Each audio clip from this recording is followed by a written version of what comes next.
আসসালামু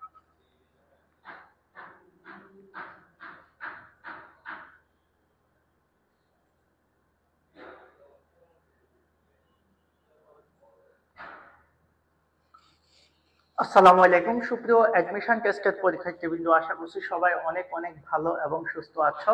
আমি মোহাম্মদ শাহাদাত খান রাশেদ আছি আজকে তোমাদের সাথে হিসাব বিজ্ঞান এমসিকিউ উইকের একটা স্পেশাল ক্লাস নিয়ে। সো সবাইকে রিকোয়েস্ট করব যে যেখান থেকে লাইভে আছো সবাই যুক্ত হয়ে যাও, পাশাপাশি তোমাদের বন্ধু বান্ধব সহ যারা আছে সবাইকে আমাদের লাইভে যুক্ত করে দাও, যাতে করে আমরা একসাথে সবাই এই ক্লাসটা এনজয় করতে পারি। সো আমি রিকোয়েস্ট করব সবাইকে যে যেখান থেকে দেখছো আমাদের লাইভে চলে আসো, আর পাশাপাশি তোমরা তোমাদের বন্ধু বান্ধবকে একটু শেয়ার এবং মেনশন করে দাও, কারণ আজকের ক্লাসে আমরা কিছু স্পেশাল ম্যাথস সমাধান করব।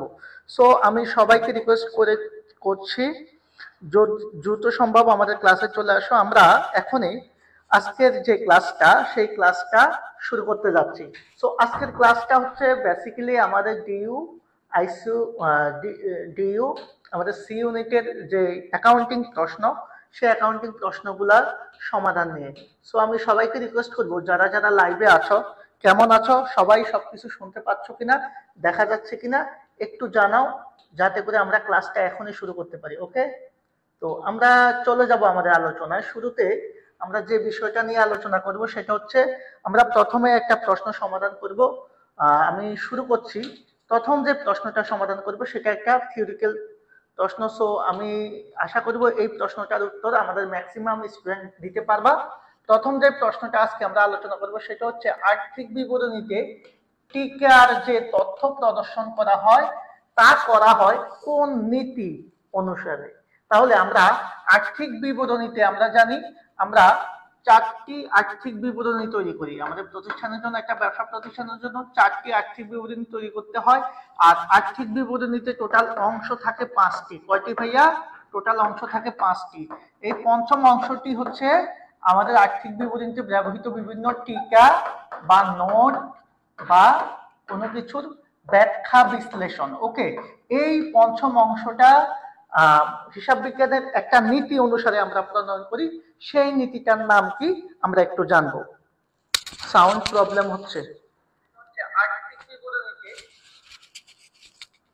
আমার এখানে তো সাউন্ড ক্লিয়ার। বাকি যারা আসো, জান্নাত আসসালামু আলাইকুম, সাউন্ড প্রবলেম, আসসালামু আলাইকুম ভাইয়া। ওয়ালাইকুম আসসালাম। সাউন্ড কি ঠিক আছে না সমস্যা একটু আমাকে জানাও। যদি সাউন্ডের সমস্যা থাকে সেটা আমরা টেকনিক্যালি ঠিক করে ফেলবো। ওকে, সবাই একটু জানাও। ওয়ালাইকুম আসসালাম। যারা আছেন সবাই একটু শুনেন। আজকের ক্লাসটা আমরা একসাথে আলোচনা করব। একটা টপিক আলোচনা করতে গিয়ে যাতে আমরা একসাথে অনেকগুলো বিষয় আলোচনায় নিয়ে আসতে পারি, সেজন্য আমরা বেশি প্রশ্ন সলভ করব না, কিন্তু একটা প্রশ্নের মধ্যে আমরা অনেক কিছু সলভ করব। সো সবাইকে রিকোয়েস্ট করব সবাই একটু কাইন্ডলি লাইভটাকে শেয়ার করে দাও। আর আমাদের ক্লাসটা শোনা যাচ্ছে কিনা, সাউন্ডে কোনো প্রবলেম হচ্ছে কিনা একটু জানাও। সবাই সবাই একটু জানাও সাউন্ড ঠিক আছে কিনা, সবাই একটু জানিয়ে দাও। পাশাপাশি তোমরা যেটা করবা, অবশ্যই ক্লাসটা তোমাদের টাইম লাইনে শেয়ার করে দিবা। ওকে, অবশ্যই ক্লাসটা তোমাদের টাইম লাইনে শেয়ার করে দিবা, কারণ এই ক্লাসটা তোমাদের জন্য আসলে অনেক গুরুত্বপূর্ণ একটা ক্লাস। সো আমি আমার জায়গা থেকে সবাইকে রিকোয়েস্ট করব সবাই সবার জায়গা থেকে লাইভটাকে একটু এনজয় করব। সাউন্ড প্রবলেম, আচ্ছা একটা মিনিট, জাস্ট আমি একটা মিনিট সময় নিচ্ছি। সাউন্ডে সমস্যা নাকি? ওকে, আমরা লাইভে চলে আসলাম, আমরা সাউন্ডটা ঠিক করব। ওকে, আমরা প্রথম প্রশ্নটা একটু ব্যাখ্যাটা দিচ্ছি। দেখো, এই প্রশ্নের উত্তর কি হতে পারে আমরা একটু জেনে নিই সবার কাছ থেকে। আমি একটু অ্যান্সারটা প্রত্যাশা করি তোমাদের কাছে। আর্থিক বিবরণীতে টিকার যে তথ্য প্রদর্শন করা হয় সেটা কোন নীতি অনুসারে করা হয়? ভাইয়া সবাই একটু অ্যান্সার দেন, সবাই আগে একটু অ্যান্সার দেন আস্তে জোরে। ওকে, সবাই একটু অ্যান্সার দেন, তাহলে আমরা মোটামুটি আমাদের ক্লাসটা খুব সুন্দরভাবে এনজয় করতে পারবো। সাউন্ড নাকি অনেক সমস্যা?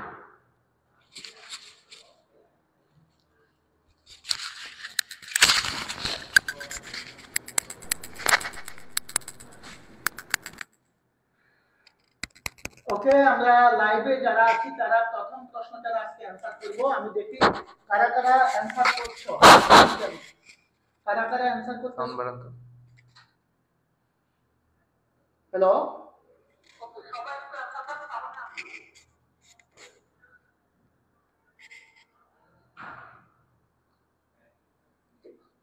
যারা লাইভে আছো তারা একটু লাইভটাকে শেয়ার করে দাও, আমরা একটু অ্যান্সারটা জানতে চাচ্ছি।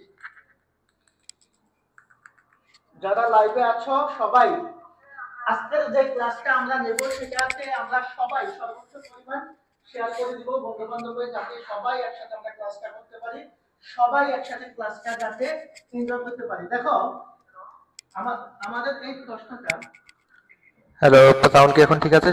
ঠিকভাবে শোনা যাচ্ছে?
আচ্ছা সবাই একটু বলো তো সাউন্ড এখন ক্লিয়ার কিনা, সাউন্ড ক্লিয়ার কিনা একটু আমাকে জানাও সবাই কাইন্ডলি। একটু যারা যারা যারা লাইভে আসো সবার দৃষ্টি আকর্ষণ করছি, সবাই সবাই জানাও তো লাইভ এখন ঠিক আছে কিনা, সাউন্ড ঠিক আছে কিনা একটু জানাও।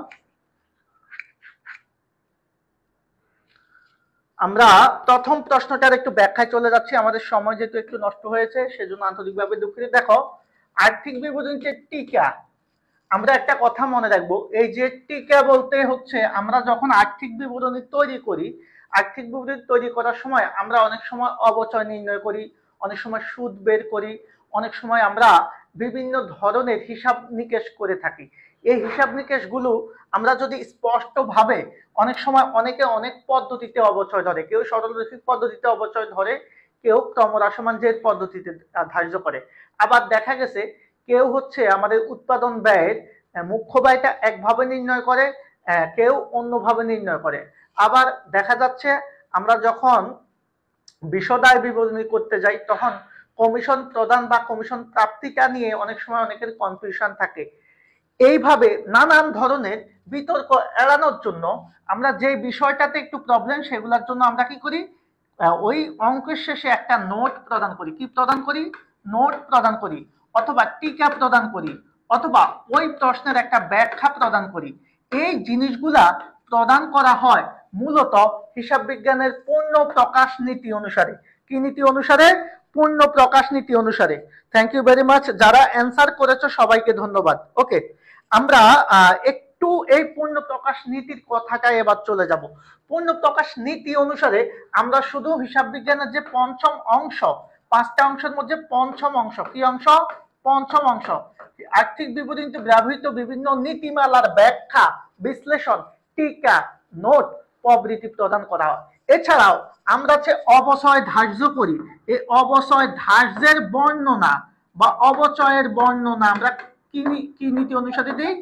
আমাদের এই পূর্ণ প্রকাশ নীতি অনুসারে দিই। তাহলে পূর্ণ প্রকাশ নীতি অনুসারে আমরা কি করি? আর্থিক বিবরণীতে বিভিন্ন টিকা ব্যবহার করি, পাশাপাশি আমরা কি করি? আমরা অবচয় ধার্যের বর্ণনা করি। কোনো কিছুর বর্ণনা দেওয়া বা বিস্তারিত আলোচনা করা, এই জিনিসগুলা বললেই আমরা বুঝবো যে পূর্ণ প্রকাশ। আমরা পূর্ণ প্রকাশ মানে হচ্ছে ভাইয়া শুধু, হ্যাঁ কি, শুধু সবকিছু খোলাখুলি ভাবে বলে দিব। ওকে, তোমাদের বন্ধু বান্ধবের মধ্যে অনেকেই থাকে যার কাছে কোনো একটা পার্সোনাল কথা বললে সেটা একেবারে পুরা মার্কেট ছেড়ে যায়, পুরা মনে করো তোমার পুরা ফ্রেন্ড সার্কেল সবাই জেনে যায়। তারা মনে করবা যে এই নীতিটা ফলো করে। কোন নীতি? পূর্ণ প্রকাশ নীতি, অর্থাৎ ফুল ডিসক্লোজার প্রিন্সিপাল। এটাকে আমরা বলবো হিসাব বিজ্ঞানের এমন একটা বিষয়। সাউন্ড প্রবলেম এখনো কি সাউন্ড প্রবলেম আছে? একটু জানাও তো।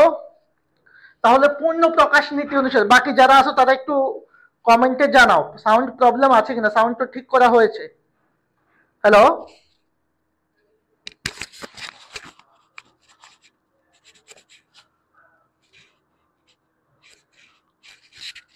হ্যালো,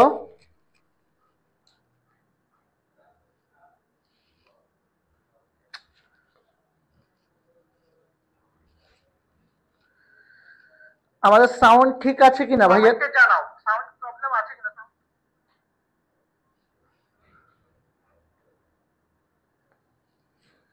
সব ঠিক আছে। তাহলে যারা বলতেছো সাউন্ডের সমস্যা তারা একটু ফোনটা চেক করো, কাইন্ডলি। ওকে, তাহলে এই হচ্ছে আমাদের নোট বা টিকা বা ব্যাখ্যা, অবস্থা টাইপসের বর্ণনা। আবার আমরা যদি বলি ব্যাংক সমন্বয় বিবরণী, আমরা যে করি ব্যাংক সমন্বয় বিবরণী, খেয়াল করো এই ব্যাংক সমন্বয় বিবরণীও মূলত আমরা কি করি এই পূর্ণ প্রকাশ নীতি অনুসারে দিই। আবার আমরা যে ভুল সংশোধনী দাখিলা দিই, ভুল সংশোধনী দাখিলা মিলে ভুল হলে সেটা সংশোধনী দাখিলা, এই ভুল সংশোধনী দাখিলাও আমরা মূলত কি করি এই পূর্ণ প্রকাশ নীতি অনুসারে প্রদান করি। তার মানে আমরা কি বোঝাতে চাচ্ছি, এই পূর্ণ প্রকাশ নীতি অনুসারে আমরা কি কি প্রদান করি সেটার একটা তালিকা আমি তোমাদেরকে উপস্থাপন করলাম। আর ক্রয় মূল্য নীতি মানে হচ্ছে, এই ক্রয় মূল্য নীতি হচ্ছে স্থায়ী সম্পদের সাথে রিলেটেড। কোন সম্পদ ভাইয়া? আমি প্রত্যেকটা জিনিস একটু বলে দিচ্ছি তোমাদের সুবিধার্থে। ক্রয় মূল্য নীতি যেটা, সেটা মূলত স্থায়ী সম্পদ। ওকে, স্থায়ী সম্পদ ক্রয়ের সাথে রিলেটেড। স্থায়ী সম্পদকে আমরা সব সময় ক্রয় মূল্যে বা তার অর্জন মূল্যে লিপিবদ্ধ করব। স্থায়ী সম্পদ বিক্রয়ের সময়ও সেটাকে আমরা ক্রয় মূল্যে মাইনাস করব। এই নীতির কথা হচ্ছে এটা, সম্পদকে সবসময় তার ক্রয় মূল্যে বা ঐতিহাসিক মূল্যে দেখাতে হবে, বাজার মূল্যে বা বিক্রয় মূল্যে দেখানো যাবে না। এই ঐতিহাসিক ক্রয় মূল্য নীতি বা ঐতিহাসিক ব্যয় নীতি মূলত চলমান প্রতিষ্ঠান ধারণাকে সমর্থন করে। এরপরে মিলকরণ নীতির মেইন জিনিস হচ্ছে আমরা কি করব, আয়ের সাথে কি করব, ব্যয়ের মিলকরণ করব। এটাকে আমরা বলি ব্যয় স্বীকৃত নীতি বা ম্যাচিং নীতি, অথবা এটাকে আমরা বলি মিলকরণ নীতি। এরপরে আয় স্বীকৃত নীতি মানে হচ্ছে কোন একটা বিষয়কে আমরা তখনই আয় হিসাবে দেখাবো যখনই লেনদেনটা হয়ে যাবে। অর্থাৎ আমি বাকিতে বিক্রি করি অথবা নগদে বিক্রয় করি, বিক্রয় করার সাথে সাথে সেটাকে আমরা কি করব, আয় হিসাবে লিপিবদ্ধ করব।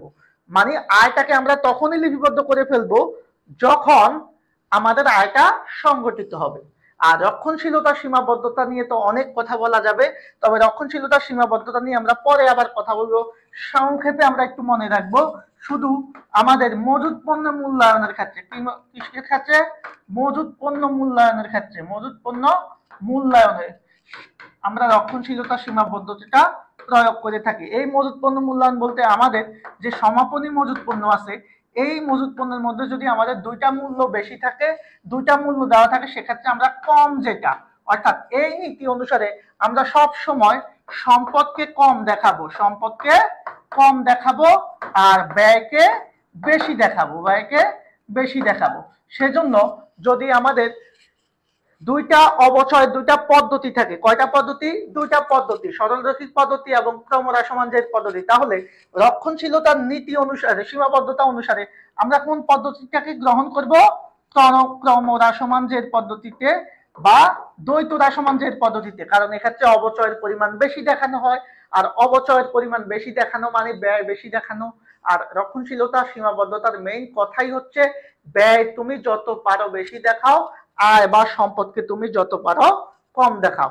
তাহলে এই প্রশ্নটার আমরা বিস্তারিত আলোচনা করলাম যে আর্থিক বিবরণীতে টিকার যে তথ্য প্রদর্শন করা হয় সেটার কাজ হচ্ছে মূলত পূর্ণ প্রকাশ নীতি অনুসারে। আশা করি আমরা বুঝতে পেরেছি, সবাই ক্লিয়ার। এবার আমরা পরবর্তী প্রশ্নে চলে যাব। দেখো প্রশ্নটা খুবই সহজ, তবে একটু চিন্তা করে দিতে হবে। সেটা হচ্ছে নিম্নের কোন লেনদেনটি মালিকানা সত্ত্বকে প্রভাবিত করবে না। মালিকানা সত্ত্বকে প্রভাবিত করবে না। এখন মালিকানা সত্ত্বকে প্রভাবিত করবে না কোন লেনদেনটি, সেটা জানতে হলে আমাকে মালিকানা সত্ত্বের জিনিসটা কি সেটা জানতে হবে। আমরা সবাই জানি সম্পদের উপর, ব্যবসায়ের মোট সম্পদের উপর মালিকের দাবিটাই হচ্ছে মালিকানা সত্ত্ব। এখন ভাইয়া এই মালিকানা সত্ত্ব বা শেয়ার হোল্ডারদের সত্ত্বের মধ্যে চারটা জিনিস থাকে। আমরা সবাই কি জানি? কি থাকে? আয়, ব্যয়, তারপরে হচ্ছে কি এই পাশে আমি যদি লিখি মূলধন,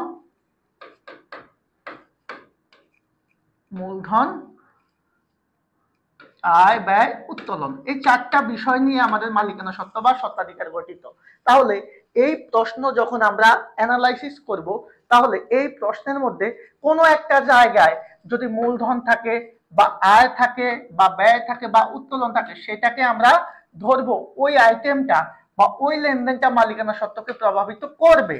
আর যে লেনদেনটা বিশ্লেষণ করার পর এই চারটা অপশনের একটা জিনিসও আসবে না, সেটা মালিকানা সত্ত্বকে প্রভাবিত করবে না। আমরা দেখতে পাচ্ছি সবাই লাইভে যুক্ত হয়েছে অনেকেই। আমি একটু রিকোয়েস্ট করব, আসসালামু আলাইকুম আশরাফুল ইসলাম। ওয়ালাইকুম আসসালাম। এরপর হচ্ছে নাফিসা বিনতে হক। ঠিক আছে ভাইয়া, ওকে। বাকি যারা আসো তোমরা একটু কাইন্ডলি তোমাদের বন্ধু বান্ধবকে মেনশন করে দাও। আমরা বেশিক্ষণ ক্লাস নেব না, জাস্ট আধা ঘন্টা ক্লাস নেব।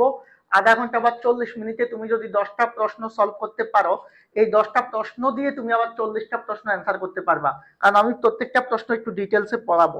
সো সবাই একটু কাইন্ডলি লাইভে যুক্ত হয়ে যাও। পাশাপাশি তোমরা তোমাদের বন্ধু বান্ধব সহ যারা আছে সবাইকে একটু কাইন্ডলি মেনশন করে দাও, যাতে করে আজকের এই ইফেক্টিভ ক্লাসটা তোমরা এনজয় করতে পারো। আজকের ক্লাসটা যদি তোমরা ভালোভাবে করো, তাহলে সেম টাইমে আগামীকালকে আমি একটা ক্লাস নেব। আর যদি আজকের ক্লাসে তোমাদের রেসপন্স কম পাই, তাহলে কষ্ট করে আর ক্লাস নেব না। ওকে, তোমাদের উপর ডিপেন্ড করবে ক্লাস চাও কিনা। যারা ঢাকা ইউনিভার্সিটিতে এবার পরীক্ষাটা দিবে, অর্থাৎ এমসিকিউ পরীক্ষাটা আবার দিবে, অবশ্যই আশা রাখি তাদের জন্য এই ক্লাসগুলো অনেক বেশি ইফেক্টিভ হবে। ওকে, আমরা একটু চলে যাব এটার বিশ্লেষণে। দেখো, মালিকানা সত্ত্বকে প্রভাবিত করবে। আমি একটু অ্যান্সার চাচ্ছি আগে। যারা যারা লাইভে আছো তারা একটু জানাও, আর একটু কমেন্টে জানাও। তোমরা যদি কমেন্টে না জানাও তাহলে তো আমি বুঝতে পারবো না। ওকে, পারজানা বিশ্বাস, thank you very much. Mehedi Hasan Suman, অসংখ্য ধন্যবাদ। চৌহান, অসংখ্য ধন্যবাদ। সুরাইয়া সিনহা, কই সাউন্ড তো ঠিকই আছে, thank you very much. Suraiya Sinha, অসংখ্য ধন্যবাদ। বাকি যারা আছো সবাই একটু সবার বন্ধু বান্ধবকে একটু জানিয়ে দাও, হ্যাঁ, কারণ ক্লাসটা কিন্তু আমরা সবাই একটু আই এডুকেশনের মেইন পেজে চলে আসো। আমরা ক্লাসটা কিন্তু খুব সুন্দরভাবে নেব। তোমরা যদি 30-40 জন থাকো লাইভে, তাহলে কিন্তু ক্লাসের আসলে মোডটা থাকে না, ক্লাস নেওয়ার যে স্পৃহা সেটা থাকে না। সো ক্লাসের স্পৃহা বাড়াতে চাইলে ক্লাসটাকে যদি তোমরা একটু শেয়ার করে দাও, প্রত্যেকটা প্রশ্নের অ্যান্সার করো, একটু রিয়েক্ট করো, জিনিসগুলো আমাদের জন্য কিন্তু অনুপ্রেরণা দেয়। সো তোমরা একটু সবাই লাইভে যুক্ত হয়ে যাও ভাইয়া। আমাদের 2 নম্বর প্রশ্ন, যেটা 2 নম্বর প্রশ্নের যে ব্যাখ্যাটা, সেটা কি হচ্ছে? দেখো, আমাদের মালিকানা সত্ত্বকে প্রভাবিত করবে না। তো মালিকানা সত্ত্বকে প্রভাবিত করবে কোনটা? যেমন বিক্রিত পণ্যের ব্যয়, ভাইয়া এটা কি? এই যে ব্যয় বলছে, সো ব্যয় তো এখানে আছে মালিকানা সত্ত্বের মধ্যে, সো এটা প্রভাবিত করবে। এরপরে নগদ বিক্রয়, ভাইয়া নগদ বিক্রয়, বিক্রয়টা কি বলতো? বিক্রয়টা একটা আয়, সো আয় তো আছে, আয়ও তো আমাদের মালিকানা সত্ত্বে আছে, সো এটাও প্রভাবিত করবে। ধারে বিক্রয়, তাহলে ধারে বিক্রয় হলেও এটাও একটা আয়, সো এটাও মালিকানা সত্ত্বকে প্রভাবিত করবে। ইউটিলিটি ব্যয়, ইউটিলিটি মানে হচ্ছে আমরা বলতে পারি উপযোগ খরচ, গ্যাস পানি বিদ্যুৎ বিল, গ্যাস পানি বিদ্যুৎ বিল, এটাকে একসাথে বলা হয় ইউটিলিটি এক্সপেন্স। ওকে, ইউটিলিটি এক্সপেন্স। সো ইউটিলিটি এক্সপেন্সটা আমাদের জন্য একটা ব্যয়, তাহলে এটাও আমাদের জন্য একটা ব্যয়। সো ব্যয়, যেহেতু ব্যয়ও আমাদের মালিকানা সত্ত্বকে প্রভাবিত করবে, দ্যাট মিনস আমরা এটাও নিতে পারবো না, এটাও নিতে পারবো না। তাহলে আমরা যখন বিশ্লেষণ করে দেখেছি, আমাদের প্রথম চারটা অপশনের একটাও আমরা নিতে পারছি না। অসংখ্য ধন্যবাদ। এখন তাহলে আমরা কোন অপশনটা নিব? মালিকানা সত্ত্বকে প্রভাব ফেলবে না, এই চারটা জিনিসই প্রভাব ফেলবে না। কেন ফেলবে না আমরা কিন্তু আলোচনা করেছি, কারণ এই মালিকানা সত্ত্বকে প্রভাবিত করে আয়, ব্যয় মূলধন উত্তোলন। সো এই চারটার মধ্যে প্রথম এটা হচ্ছে ব্যয়, খেয়াল করবা, এরপরে এটা হচ্ছে আয়, এটাও হচ্ছে আয়, একটা পক্ষে তো আছে, এরপরে এটাও কি ব্যয়। দ্যাট মিনস এই চারটা অপশনই আমাদের মালিকানা সত্ত্বকে প্রভাবিত করছে। দ্যাট মিনস নারায়ণ সুর, অসংখ্য ধন্যবাদ। তাহলে প্রভাবিত করছে না এটা, দ্যাট মিনস সঠিক উত্তর এটা। এখন আসো ব্যাখ্যাটা কি, যে এই যে নগদে মজুত মাল ক্রয়, অনেকে প্রশ্ন করতে পারে স্যার মজুত পণ্য ক্রয় করলে আমার তো ক্রয় ডেবিট হবে, নগদান ক্রেডিট হবে, তাই না? তো ক্রয় ডেবিট হলে এটা তো মালিকানা সত্ত্বকে কমায়, আর নগদান ক্রেডিট হলে এটাও সম্পদকে কমায়। দ্যাট মিনস এটা তো এক পাশে মালিকানা সত্ত্বকে কমাচ্ছে, তাহলে এটা কেন নিলেন? এটাও তো আমাদের মালিকানা সত্ত্বের মধ্যে পড়ে ভাইয়া। বাকি যে চারটা অপশন আছে, চারটা অপশনে কিন্তু অন্য কোনো ওয়েতে আমরা জাবেদা দিতে পারবো না, আমরা একটা ওয়েতে জাবেদা দিতে পারবো, সেটা প্রত্যেকটার সাথে ব্যয় অথবা কি আয়ের একটা সম্পর্ক আছে। কিন্তু এই যে আমরা একটা জাবেদা যদি আমরা এভাবে দিই, এভাবে না দিয়ে আমরা আরেকভাবে দিতে পারি, যেমন মজুদ মাল ক্রয়, এটার আরেকটা জাবেদা হচ্ছে মজুদ পণ্য ডেবিট, নগদান ক্রেডিট। এখন একটু যদি আমরা প্রভাব দেখাই, এই মজুদ পণ্যটা সম্পদকে বাড়াচ্ছে, নগদটা সম্পদকে কমাচ্ছে। এখন দেখো তো এই মজুদ পণ্য ক্রয়ের কারণে আমাদের আয় ব্যয় মূলধন উত্তোলন মানে মালিকানা সত্ত্বের কোনো আইটেম পড়েছে? পড়ে নাই। দ্যাট মিনস এটাকে আমরা সঠিক উত্তর ধরতে পারি। আর এই জাবেদাটা কিসের জাবেদা আমরা একটু আলোচনা করি। দেখো প্রথমে আমরা যে জাবেদাটা দিয়েছি সেটা দিয়েছি কালীন মজুদ পদ্ধতির জাবেদা। আমরা সবাই ইতিমধ্যে জানি যে মজুদ পণ্য হিসাব রক্ষণের দুইটা পদ্ধতি আছে, একটা হচ্ছে কালীন আর একটা হচ্ছে নিত্য বা অবিরত। এই কালীন বা কালান্তিক মজুদ পদ্ধতিতে মজুদ পণ্য ক্রয় করলে আমরা ক্রয়কে ডেবিট করি, যেটা আমরা ব্যয় হিসাবে মালিকানা সত্ত্বকে কমাই। কিন্তু এটাকে যদি আমরা নিত্য পদ্ধতি বা অবিরত মজুদ পদ্ধতি বা আধুনিক পদ্ধতিতে জাবেদা দেই, তখন আমাদের এই মজুদ পণ্যের জন্য ক্রয় ডেবিট না হয়ে মজুদ পণ্য ডেবিট হয়। এক্ষেত্রে মজুদ পণ্যকে সম্পদ হিসেবে বিবেচনা করা হয়। সো সঠিক উত্তর হচ্ছে আমরা এটাকে সম্পদ হিসেবে দেখাবো।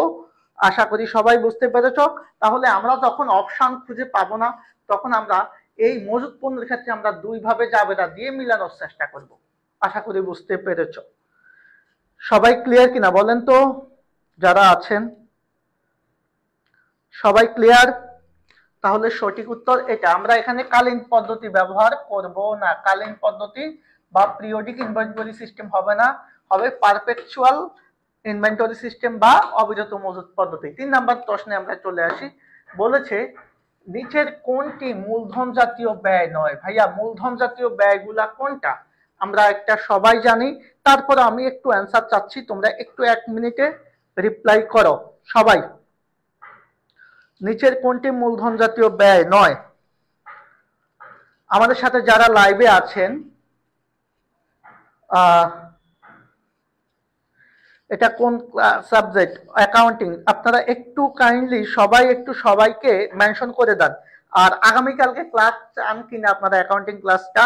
আপনারা ডিইউ এমসিকিউ উইকের আমরা থ্যাংক ইউ ভেরি মাচ, পরবর্তী ক্লাস চান কিনা আপনারা একটু জানায়েন। ওকে। আর আমি খুবই হতাশ, আজকের ক্লাসটা কিন্তু ওইভাবে আসলে শেয়ার টেয়ার হয় নাই।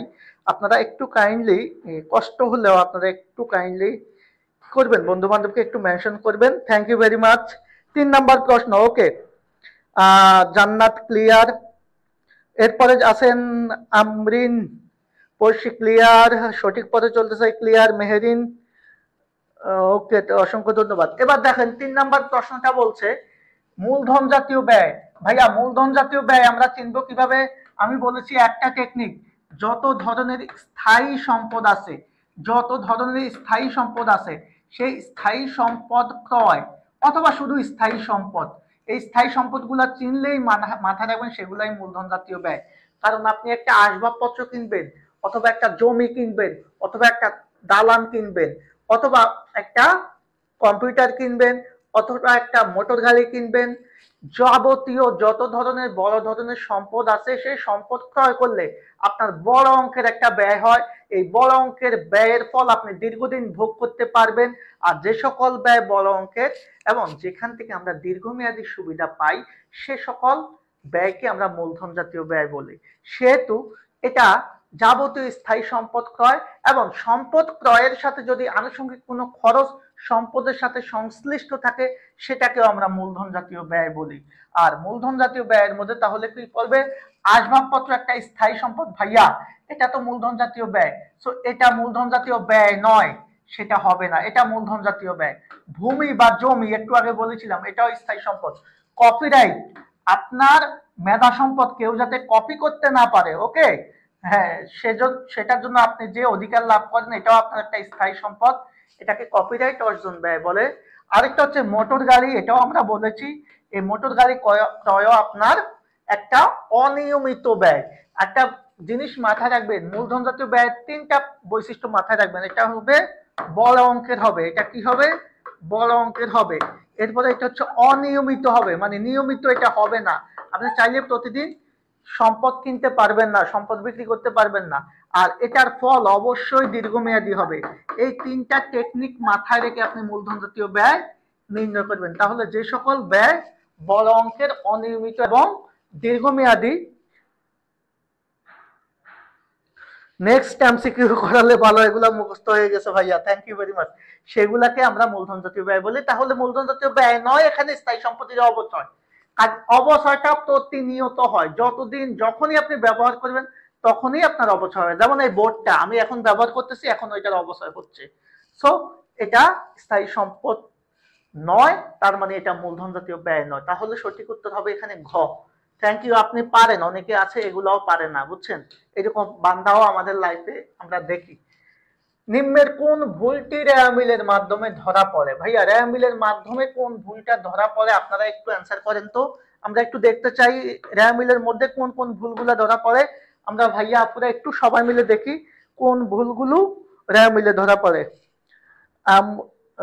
Amrin, thank you very much, পারলে তো আলহামদুলিল্লাহ, সবার জন্য লাভ রিয়েক্ট দিয়ে দিলাম, যারা এই প্রশ্নগুলা পারেন, মানে এগুলা আপনারা অনেক করেছেন, সবাইকে অসংখ্য ধন্যবাদ জানাচ্ছি। ওকে, তারপরে আমি একটু আলোচনা করে দিচ্ছি, কারণ এটা রিভিশনেরও একটা ব্যাপার থাকে, সো এগুলো আপনাদের কাজে লাগবে, কোনো সমস্যা নাই। বাকি যারা আছেন আমরা সবাই একটু অ্যান্সার করব, সবাই একটু অ্যান্সার করব, দেখেন তো সবাই অ্যান্সার করবো একটু কাইন্ডলি। আমি বুঝি না এখানে লাইটটা পরে আসে কেন। দেখেন কোন ভুলটি রেওয়া মিলের মাধ্যমে ধরা পড়বে। 4 নাম্বার হচ্ছে আপনারা বলতেছেন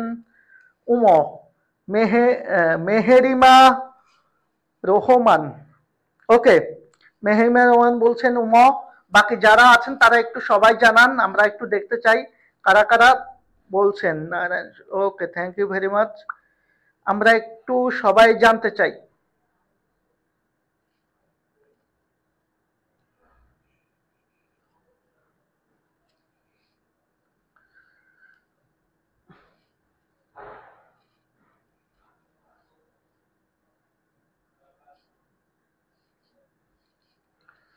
ওকে, আমরা একটু দেখতে চাই, দেখি যারা যারা লাইভে আছেন সবাই একটু অ্যান্সার করেন, তাহলে আমরা বুঝতে পারবো যে মোটামুটি সবাই পারেন। থ্যাংক ইউ ভেরি মাচ, অসংখ্য ধন্যবাদ শেয়ার করার জন্য। অনেকে লিখছেন নাম্বার, আচ্ছা আমরা একটু, একজন লিখছেন বি, আচ্ছা আমরা একটু দেখি, সেটা হচ্ছে রেওয়া মিলে ধরা পড়ে কোনগুলো ভাইয়া। আমরা রেওয়া মিলের ভুল আলোচনা করেছি না আপনাদের সাথে। রেওয়া মিলের ভুল দুই রকম, একটা হচ্ছে কি ভুল, একটা হচ্ছে একতরফা ভুল, আপনারা সবাই আলোচনা করেছেন এর আগে, আপনাদের সাথে যারা ক্লাস করিয়েছেন নীলয় ভাইয়াও আলোচনা করেছে এগুলা। আরেকটা হচ্ছে দুতরফা ভুল, তাই না? তো একতরফা ভুলগুলা কি আর দুতরফা ভুলগুলা কি? দুতরফা ভুলগুলো হচ্ছে রেওয়া মিলে যদি উভয় পাশে ভুল হয়, কোন একটা জিনিসের ডেবিট পাশে যে পরিমাণ ভুল হবে সেম টাকায় ক্রেডিট পাশেও ভুল হবে, সেইটাকে বলা হয় দুতরফা ভুল। আর এই দুতরফা ভুলগুলা হলেও রেওয়া মিল মিলে যায়, সেজন্য এটাকে বলা হয় রেওয়া মিলের সীমাবদ্ধতা। এই দুতরফা ভুলগুলা কি? বাদ পড়ার ভুল, লেখার ভুল, পরিপূরক ভুল, নীতিগত ভুল, বেদাখিলার ভুল, ওকে। তো এগুলো হচ্ছে দুতরফা ভুল। তো দুতরফা ভুল হলে তো আমাদের রেওয়া মিল মিলবে, তাহলে রেওয়া মিল মিললে কি রেওয়া মিলের ভুল ধরা পড়বে? সাধারণত ধরা পড়বে না। তাহলে ধরা পড়বে কোন ভুলের কারণে? একতরফা ভুলের কারণে। এবার আপনারা বলেন একতরফা ভুলগুলা কি আমি বলেছি টাকার পরিমাণে কম বেশি হলে, যোগ বিয়োগের ভুল হলে সেগুলাকে আমরা একতরফা ভুল বলি। তাহলে যে লেনদেনটা জাবেদাভুক্ত করা হয়নি সেটা তো বাদ পড়ে গেছে, এই বাদ পড়ার ভুলটা একটা দুতরফা ভুল। ভাইয়া দুতরফা ভুল তো মিলে ধরা পড়ে না, আমাদের আছে ধরা পড়ে, তো এটা নেওয়া যাবে না। এরপরে লেনদেন লিপিবদ্ধ করতে পরিপূরক ভুল, পরিপূরক ভুলটাও একটা দুতরফা ভুল, আমরা সবাই জানি। কারণ এই ভুলটা কি ভুল, এই ভুলটা হচ্ছে একটা ভুলের কারণে আরেকটা ভুল সংশোধন হয়ে যাবে, যেটাকে আমরা পরিপূরক ভুল, এটাকেও আমরা কি বলবো, দুতরফা ভুল। এরপরে আছে একটি জাবেদা দাখিলে খতিয়ানে দুইবার পোস্টিং দেওয়া হয়েছে, একটা জাবেদা তুমি খতিয়ানে দুইবার দিয়েছো, বলো তো এই দুইবার দেওয়ার পরেও তোমার কি ভুল থাকতে পারে না পারে না? একটু বলো, সবাই একটু অ্যান্সার করো। তোমরা যদি অ্যান্সার না করো তাহলে আমি কি বুঝবো বলো তো? Thank you very much.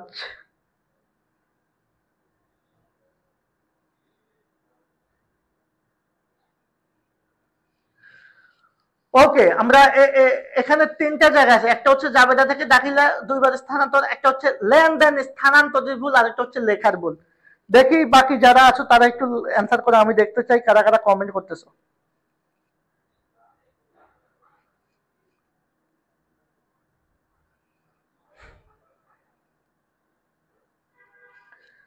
ওকে,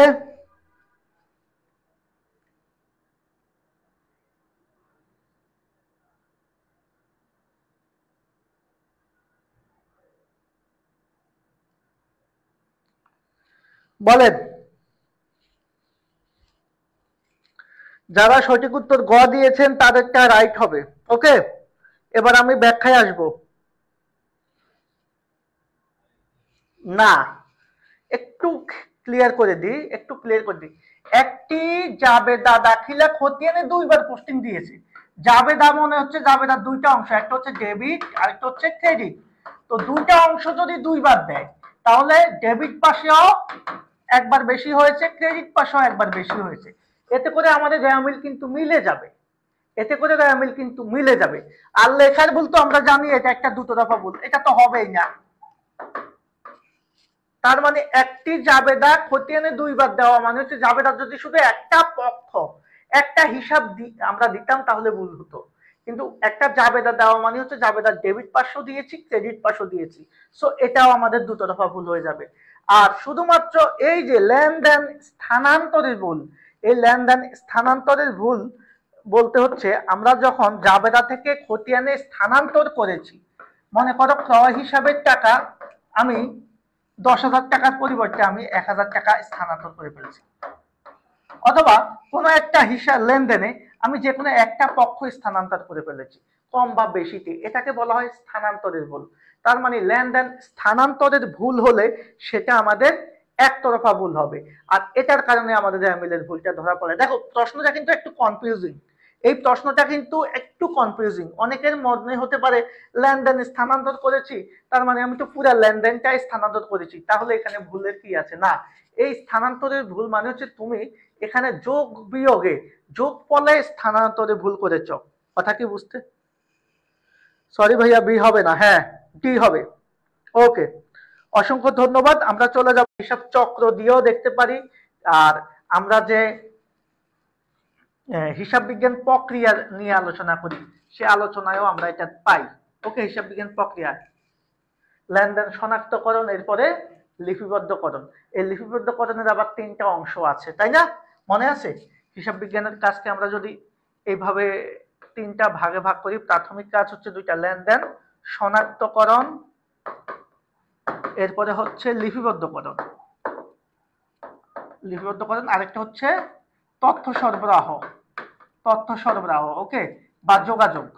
এই তিনটা কাজ আমরা জানি। এর মধ্যে প্রথম দুইটা কাজকে আমরা কি বলি? হিসাব বিজ্ঞানের প্রাথমিক কাজ, প্রাথমিক কাজ বা প্রাথমিক উদ্দেশ্য, প্রাথমিক উদ্দেশ্য। আর এটাকে বলি হিসাব বিজ্ঞানের কি উদ্দেশ্য? প্রধান উদ্দেশ্য।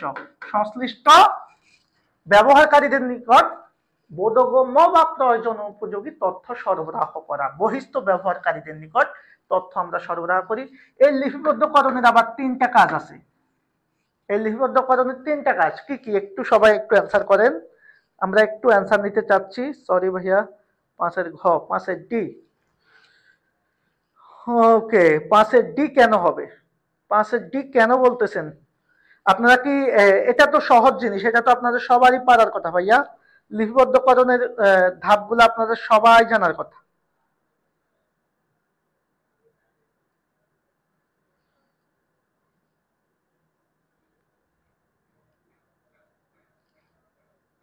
পাশের ই কেন বলতেছেন?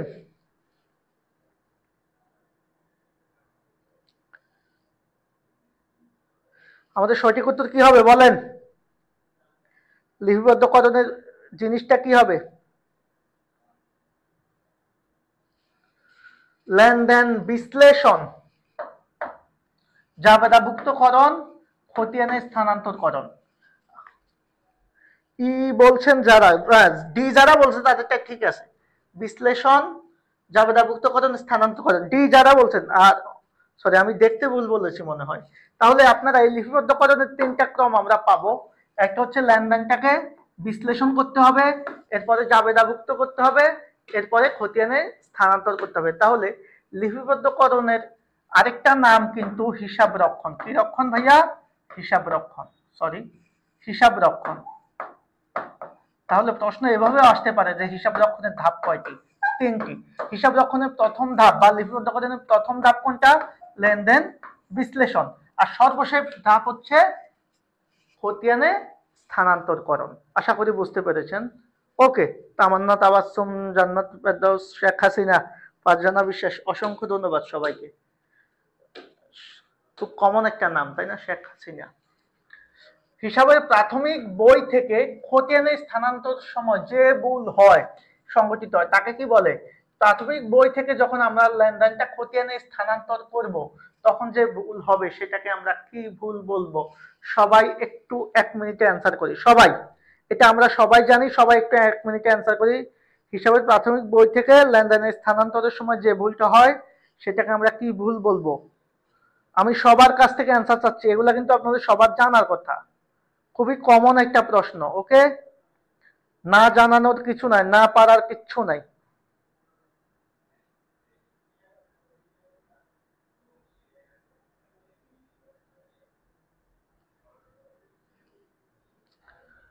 অসংখ্য ধন্যবাদ। লাইভে যারা আছেন সবাইকে অসংখ্য ধন্যবাদ জানাচ্ছি আমি।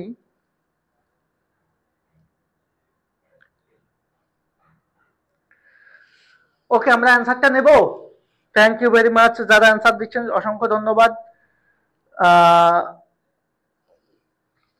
6 নম্বরের অ্যান্সারটা এখনো অনেকের কাছ থেকে আমি প্রত্যাশা মাফিক পাই নাই। এখানে কি স্লো আসে নাকি বুঝলাম না। ওকে, অসংখ্য ধন্যবাদ। 6-এর ক, একজন ক বলেছেন, আরেকজন ক বলেছেন। আমরা বাকি যারা আছি সবাইকে একটু জানাই, সবাই দেখি যে কি আসলে অ্যান্সারটা কি হয়। প্রাথমিক বই থেকে খতিয়ানে লেনদেন স্থানান্তরের সময় যে ভুল হয় তাকে মূলত বলা হয় ভাইয়া বেদাখিলার ভুল। যেমন আমি তোমাকে বলি, রহিমের নিকট বিক্রয় করলে আমরা জাবেদা কি দিব? রহিম ডেবিট, বিক্রয় ক্রেডিট। এখন স্থানান্তরের সময় তুমি রহিমের জায়গায় রহিমা লিখে ফেলছো, বিক্রয় ক্রেডিট লিখছো। আবার মনে করো তুমি মনিহারি ক্রয় করে সেটাকে ক্রয় হিসাব লিখে ফেলছো। মনিহারি ক্রয় করে আমরা কি করলাম? ক্রয় হিসাবকে ডেবিট করে ফেললাম। অথবা আমি সলিমের কাছ থেকে পণ্য ক্রয় করে সেটা সেলিমের নাম লিখে ফেললাম। অর্থাৎ সমজাতীয় লেনদেনের একটা জায়গায় আরেকটা বসানোর সময় আমাদের যে ভুল হয় সেটাকে আমরা বলি বেদাখিলার ভুল। তাহলে বেদাখিলার ভুল হচ্ছে আমাদের হিসাবের প্রাথমিক বই থেকে খতিয়ানে স্থানান্তরের সময় যে ভুল হয়। অনেকে এই বেদাখিলার ভুলকে সেজন্য খতিয়ান ভুক্তির ভুলও বলা হয়। তাহলে প্রশ্ন কিন্তু এটাও আসতে পারে যে খতিয়ান ভুক্তির ভুল কোনটি, বা খতিয়ান ভুক্তির ভুলটা কি ভুল। আর আমরা সবাই জানি এখানে যে ভুলগুলো আছে, বাদ পড়ার ভুল, লেখার ভুল, বেদাখিলার ভুল, পরিপূরক ভুল, এই 4টা ভুলই কিন্তু আমাদের কি ভুল? এই 4টা ভুলই কিন্তু আমাদের দুতরফা ভুলের মধ্যে পড়বে, তাই তো? কারণ এখানে যে 4টা ভুল আছে খেয়াল করো, এটাও দুতরফা ভুল, আবার নীতিগত ভুলটাও দুতরফা ভুল। এটা হচ্ছে একসাথে, এটাকে আমরা বলি করণিক ভুল। মনে আছে? করণিক ভুল আর এটাকে বলি হচ্ছে আমরা নীতিগত ভুল। আর এই 5টা ভুলই হচ্ছে আমাদের কি ভুল? দুতরফা ভুল। কি ভুল ভাইয়া? দুতরফা ভুল। এই ভুলগুলোর কারণে আমাদের যে মিল মিলে যায়, মানে এই ভুলগুলা হবে তারপরে ওরা মিলে যাবে, সেজন্য এই ভুলগুলাকে বলা হয় রেয়া মিলের সীমাবদ্ধতা। প্রশ্ন আসতে পারে ভাইয়া নিচের কোনটি রেয়া মিলের সীমাবদ্ধতা নয়, বা নিচের কোনটি রেয়া মিলের সীমাবদ্ধতা। সো এই দুটো দফা ভুলগুলা কি? বাদ পড়ার ভুল, যেটা হিসাবভুক্ত করার সময় বাদ পড়ে যায়। লেখার ভুল, কর্মচারীর অসাবধানতার কারণে 1000 টাকার পরিবর্তে উভয় পাশে যদি আমি 100 টাকা করে লিখে ফেলি, 900 টাকা কম হয়ে যায়, সেটা লেখার ভুল। বেদাখিলার ভুল একটু আগে বললাম, সলিমের কাছ থেকে কিনে সেটা তুমি রহিমের নাম লিখেছো, রহিমের কাছ থেকে কিনে, এরপর সলিমের কাছ থেকে তুমি কিনে সেখানে সলিমা নাম লিখে ফেলছো, অথবা মনিহারি ক্রয় করে তুমি ক্রয় হিসাবে লিখছো, বা আসবাবপত্র ক্রয় করে তুমি অফিস সরঞ্জাম হিসাবে লিখেছো। সমজাতীয় লেনদেনে একটার পরিবর্তে আরেকটা হিসাব খাত লিখে ফেললে যে ভুল হয় সেটা বেদাখিলার ভুল বা খতিয়ান মুক্তির ভুল। পরিপূরক ভুল মানে একটা ভুল দ্বারা যদি আরেকটা ভুল সংশোধন করে ফেলো, সেটাকে আমরা বলি পরিপূরক ভুল। নীতিগত ভুল বলতে মূলধন জাতীয় ব্যয়কে মুনাফা জাতীয় ব্যয়, অর্থাৎ বড় অঙ্কের ব্যয়কে ছোট অঙ্কের ব্যয়, অথবা ছোট অঙ্কের ব্যয়কে বড় অঙ্কের ব্যয় লিপিবদ্ধ করার যে ভুলটা, সেটাকে আমরা নীতিগত ভুল বলি। যেমন আসবাবপত্র ক্রয়কে ক্রয় হিসেবে লেখা, যন্ত্রপাতি বিক্রয়কে বিক্রয় হিসেবে লেখা, তারপর হচ্ছে আমরা অফিস সরঞ্জাম ক্রয়কে মনিহারিতে লেখা, এই জাতীয় ভুলগুলাকে আমরা নীতিগত ভুল বলতে পারি। সো সবাই আশা করি ক্লিয়ার। 7 নম্বর প্রশ্নটা আমরা চলে যাব একটু। 7 নম্বর প্রশ্নে যেটা আছে সেটা হচ্ছে নিম্ন কোন একটি ব্যবসায় সর্বাধিক তরল সম্পদ হিসেবে বিবেচিত? ভাইয়া সর্বাধিক তরল সম্পদ হিসেবে বিবেচিত, এখানে যে প্রশ্নগুলো আছে তার মধ্যে সবচেয়ে বেশি তরল সম্পদ কোনটা আমরা একটু দেখতে চাই সবাইকে। সবচেয়ে বেশি তরল সম্পদ হিসেবে বিবেচিত কোনটি? আমরা সবাই জানি এটা তো কঠিন প্রশ্ন। ওকে,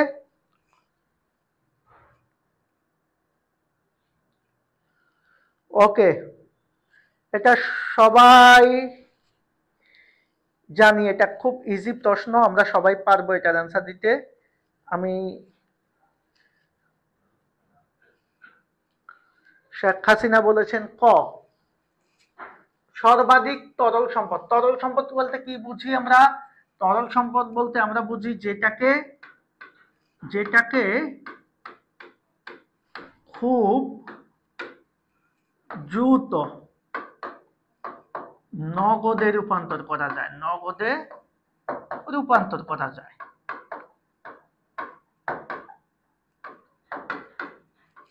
সেটা। এখন এই দ্রুত নগদে রূপান্তর করা যায় কোন সম্পদটাকে? এটার একটা তালিকা যদি আমি তোমাদেরকে একটু দিই, আগে তোমাদের একটু অ্যান্সার নিচ্ছি। ব্যাংক উদ্বৃত্ত, তামান্না তাবাসসুম, অসংখ্য ধন্যবাদ। যারা জান্নাতুল ফেরদাউস, ফারজানা বিশ্বাস, নারায়ণ সুর, শারমিন আক্তার, মাইমুনা, যারা ওই পেজে আছো তারা এখানে চলে আসো, সমস্যা নাই। আমরা একটু এডুকেশন মেইন পেজ থেকে কমেন্টগুলো আমি একটু দেখছি।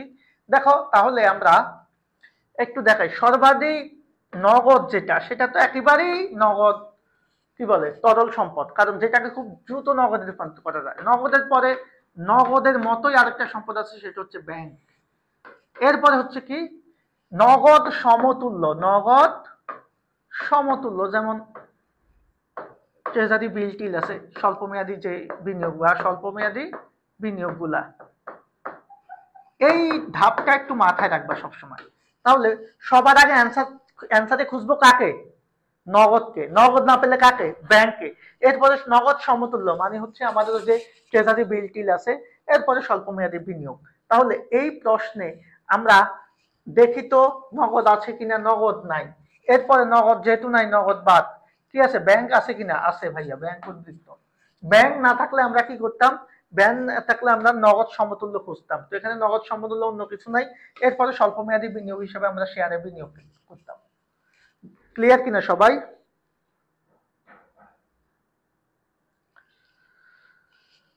এটা কোন সাবজেক্টের ক্লাস? ক্লাস দেখাও বুঝেন নাই কোন সাবজেক্টের ক্লাস হতে পারে এটা? ইংলিশ ক্লাস না, অ্যাকাউন্টিং ক্লাস না, অন্য কি? 8 নম্বর প্রশ্নটাতে আমরা যাব। খুবই কমন প্রশ্ন, খুবই ইজি প্রশ্ন। একটি পারবেন নিট মুনাফা, এটা আপনারা অনেকবার করেছেন। হ্যাঁ, আপনাদের স্যাররা আপনাদেরকে অনেকবার করিয়েছে। নিট মুনাফা হচ্ছে 6000 টাকা, করের হার কত পার্সেন্ট? 40% হলে কর পূর্ব মুনাফা কত? এই প্রশ্নটার অ্যান্সারের জন্য আমরা একটা ছক অ্যাপ্লাই করতে পারি অথবা এইভাবে দেখাইতে পারি। আমরা একটা জিনিস জানি, মনে করো তোমার কর পূর্ব মুনাফা সবসময় 100 ধরবা। কর পূর্ব মুনাফা কি ধরবা ভাইয়া? 100। এটার উপর করের হার 40%, তার মানে কর 100 এর কত পার্সেন্ট? 40%। তার মানে 100 থেকে 40 টাকা তুমি কর দিলে তোমার কর পরবর্তী মুনাফা, যেটাকে আমরা বলি মূলত নিট মুনাফা, এই নিট মুনাফা হবে কত? 60 টাকা। এখন তুমি জাস্ট কোনো কিছু বলার আগে তুমি সবসময় কর পূর্ব মুনাফা, মানে যেটা কর ধরবা কত পার্সেন্ট? কর পূর্ব মুনাফার উপর। তো কর পূর্ব মুনাফার উপর যেহেতু কর ধরবা, তাহলে আমরা কর পূর্ব মুনাফাটাকে আমি 100 ধরলাম। কর ধরলাম কত? 100 এর 40%। সো 100 এর 40% যদি হয় তাহলে কর হবে কত? 40 টাকা। তাহলে নিট মুনাফা কত হবে? আমরা কর পূর্ব মুনাফাটাকে কর বাদ দিলেই নিট মুনাফা পাবো। সো এটা খুবই সহজ একটা প্রশ্ন, সংক্ষেপে আমরা অ্যান্সার দিব। যারা অ্যান্সার করেছেন ধন্যবাদ।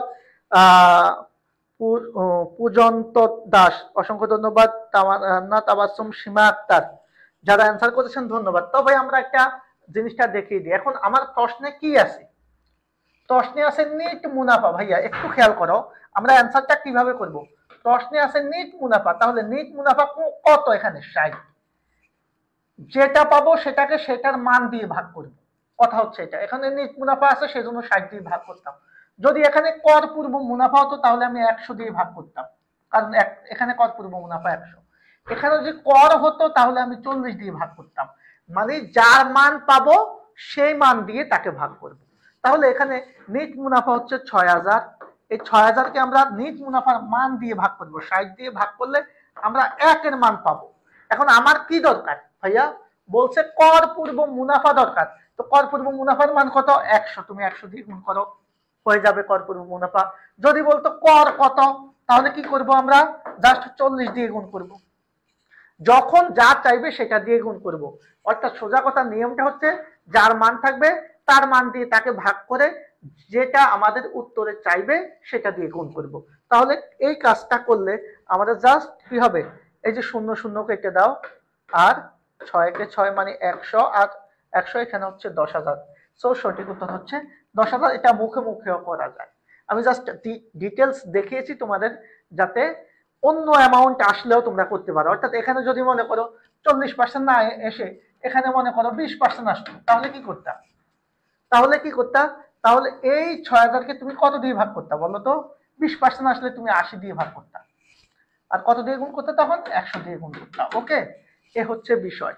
তো আমরা একটা অঙ্ক শেখার সময় একটু ডিটেলস শিখবো, যাতে করে আমরা কি করতে পারি, অন্যান্য এই রিলেটেড অন্যান্য অঙ্ক আসলে করতে পারি। পরবর্তী প্রশ্নে আমরা চলে যাব। এই প্রশ্নটাতে কি আছে দেখো, প্রশ্নটাতে আছে হচ্ছে আমাদের 9 নাম্বার প্রশ্ন। ব্যাংক সমন্বয় বিবরণীতে ডিপোজিট ইন ট্রানজিট কি করা হয়? এটা খুবই কমন একটা প্রশ্ন। এটা এর আগে ক্লাসেও মনে হয় এই টাইপের একটা প্রশ্ন আমি আলোচনা করেছি, তোমরা জানো। তো সবাই একটু অ্যান্সার করো, ডিপোজিট ইন ট্রানজিট কি করতে হবে? এখন প্রবলেম হচ্ছে ডিপোজিট ইন ট্রানজিট অনেকে বোঝে না, এটার মানে কি বলো তো?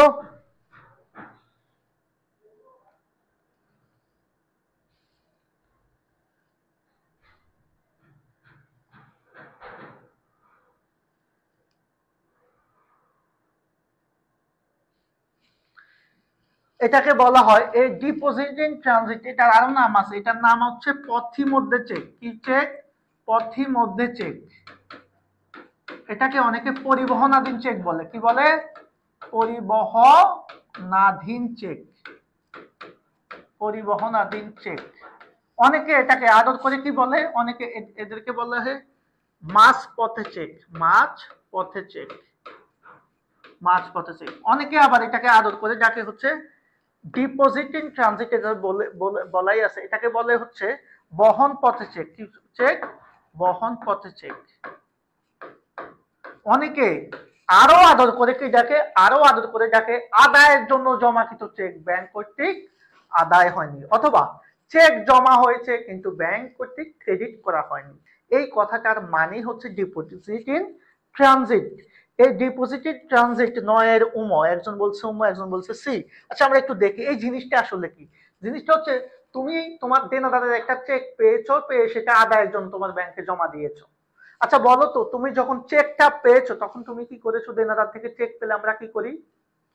আমরা আমাদের নগদান বইতে ব্যাংক হিসাব ডেবিট করি। মানে আমি আমার যে নগদান বই আছে, আমার ব্যবসায়ের যে নগদান বই আছে সেখানে ডেবিট করে ফেলি, এটা হচ্ছে নগদান বই মনে করো, ক্যাশ বুক। আর ব্যাংক কি করবে? ব্যাংক ওই আমানতটা, যেহেতু আমি এখানে বাড়িয়েছি, ব্যাংক বাড়াবে কোন পাশে? ক্রেডিট পাশে। কিন্তু আমি আদায়ের জন্য জমাকৃত চেক যখন দিয়েছি তখন আমি নগদান বইতে বাড়িয়েছি, কিন্তু সেটা ব্যাংক কর্তৃক আদায় হয়নি। মানে এখনো ব্যাংক ওই টাকাটা আদায় করে নাই, অথবা এখনো ওই টাকাটা ব্যাংক অ্যাকাউন্টে জমা হয় নাই। যেহেতু ব্যাংকে জমা হয় নাই, তার মানে আমার নগদান বইতে কি আছে? ব্যাংকে টাকা বেশি আছে। এখন সংশোধনের জন্য কি করতে হবে? আমার ব্যাংকে ক্রেডিট করতে হবে, মানে ব্যাংকে টাকাটা বাড়াতে হবে। তাহলে কি করতে হবে? এটা ব্যাংক বিবরণীর ব্যালেন্সের সাথে যোগ করতে হবে, কারণ এটা অলরেডি আমার নগদান বইয়ের সাথে যোগ আছে। তাহলে নগদান বইয়ের সাথে যোগ আছে, ব্যাংকে এখনো যোগ নাই, তাহলে ব্যাংকে যোগ করতে হবে। শেখ হাসিনা আপনার হয়েছে, ওকে। তামান্না তাবাসসুম, নোহা ইসলাম, তারপরে পাঁচজানা বিশ্বাস, অসংখ্য ধন্যবাদ সবাইকে। এরপরে হচ্ছে নারায়ণ সুর, বাকি যারা আছেন সবাইকে অ্যান্সার দেওয়ার জন্য অসংখ্য ধন্যবাদ। আপনাদের প্রত্যেককে ধন্যবাদ পার্টিসিপেট করার জন্য। আমরা বুঝতে পেরেছি কিনা? তাহলে ডিপোজিট ইন ট্রানজিট এই জিনিসটার মানে আগে তোমাকে বুঝতে হবে। তাহলে ডিপোজিট ইন ট্রানজিট মানে কি ভাইয়া? পথি মধ্যে চেক, বহন পথে চেক, মাঝ পথে চেক, তারপরে আদায়ের জন্য জমাকৃত চেক যা ব্যাংক কর্তৃক আদা হয়নি, বা চেক জমাকৃত চেক যা ব্যাংক কর্তৃক ক্রেডিট করা হয়নি, এই জাতীয় কথা বললে আমরা ব্যাংক বিবরণীর সাথে সেটাকে যোগ করার কথা বলবো। এরপরে আমাদের কি হবে? পরের যে প্রশ্নটা সেটা বলছে বিক্রিত পণ্যের খরচ, মানে বিক্রিত পণ্যের ব্যয় কত। ভাইয়া বিক্রিত পণ্যের ব্যয় আমরা অনেক ভাবে বের করতে পারি, দুইটা অপশন আছে আমাদের এখানে। এই প্রশ্নে বলছে আমাদের এখানে প্রারম্ভিক মজুদ এত, ক্রয় এত, অন্তর্মুখী পরিবহন খরচ এত, বহুমুখী পরিবহন খরচ এত, ক্রয় ফেরত ভাতা এত, সরবরাহের সমাপনী মজুদ এত, পণ্যের সমাপনী মজুদ এত টাকা হলে বিক্রিত পণ্যের খরচ কত। দেখো এই প্রশ্নটা করতে পারো কিনা, আমরা একটু জাস্ট 1 মিনিট সময় দিই। আসসালামু আলাইকুম সাদিয়া ইসলাম নিশাত, অনেকদিন পরে দেখলাম। ওয়ালাইকুম আসসালাম, এতক্ষণ পরে এসেছো। আচ্ছা, আসার জন্য ধন্যবাদ। কেমন আছো, কি অবস্থা আছো একটু জানাইও। ওকে, আমরা এই প্রশ্নটার উত্তর একটু সবাই নেব। আমরা সবাই একটা জিনিস জানি, একটা চার্ট আমি একে সবসময় দেখাই, সেটা হচ্ছে আমি এই পাশে যদি আমি বলি ক্রয়, আচ্ছা ক্রয় লিখলাম না, এখানে আমি লিখি হচ্ছে প্রারম্ভিক মজুদ। খেয়াল করবা, প্রারম্ভিক মজুদ যোগ কৃত পণ্যের ব্যয়, কৃত পণ্যের ব্যয়, কৃত পণ্যের ব্যয়, এটা আপনারা জানেন অনেকেই। এই পাশে হচ্ছে সমাপনী মজুদ, তাই না? আর বিক্রিত পণ্যের ব্যয়। এই উভয় পাশ যোগ করলে ব্যালেন্স এক হবে, মানে উভয় পাশ যোগ করলে ব্যালেন্স হবে এক হবে। এটার নাম হয় বিক্রয়যোগ্য পণ্যের ব্যয়। আমরা সবাই এটা জানি অলরেডি, বিক্রয়যোগ্য পণ্যের ব্যয়। মানে মোদ্দা কথা হচ্ছে কি, আমার প্রারম্ভিক মজুদ, খেয়াল করো একটু দেখাই, আমার প্রারম্ভিক মজুদ মনে করো 80 আছে, বিক্রিত পণ্যের ব্যয় 20, তাহলে বিক্রয়যোগ্য পণ্যের ব্যয় 100। অথবা সমাপনী মজুদ আছে 60, বিক্রিত পণ্যের ব্যয় 40, এটা 100। মানে এই দুইটার যোগফল হবে বিক্রয়যোগ্য পণ্যের ব্যয়, আবার এই দুইটার যোগফল হবে বিক্রয়যোগ্য পণ্যের ব্যয়। তো এখান থেকে আমাদের বিক্রিত পণ্যের ব্যয় বের করতে হলে আমরা দুই ভাবে করতে পারবো। একটা হচ্ছে কি, আমার এই বিক্রয়যোগ্য পণ্যের ব্যয় থেকে সমাপনী মজুদ বাদ দিতে হবে, অথবা এই পাশে আমরা প্রারম্ভিক মজুদের সাথে কৃত পণ্যের ব্যয় যোগ করলে কি পাবো? বিক্রয়যোগ্য পণ্যের ব্যয়, সেখান থেকে সমাপনী মজুদ বাদ দিতে হবে। তো এখানে সমাপনী মজুদ আমরা পেয়েছি, আছে কিনা? আছে। এই যে পণ্যের সমাপনী মজুদ, পণ্যের সমাপনী মজুদ 50,000, দ্যাট মিনস এটা আমরা পেয়ে গেছি। তাহলে আমার কি দরকার? আমার দরকার হচ্ছে বিক্রয়যোগ্য পণ্যের ব্যয়। তো বিক্রয়যোগ্য পণ্যের ব্যয় আমরা কিভাবে পাবো? বিক্রয়যোগ্য পণ্যের ব্যয় আমরা পাবো হচ্ছে কি, প্রারম্ভিক মজুদের সাথে কৃত পণ্যের ব্যয় যোগ করতে। এখন প্রারম্ভিক মজুদও আছে, তো হয়েই গেল। তাহলে প্রারম্ভিক মজুদও পাইলাম, সমাপনী মজুদও আমরা পাইলাম। তাহলে বিক্রিত পণ্যের ব্যয়ের জন্য আর কি দরকার?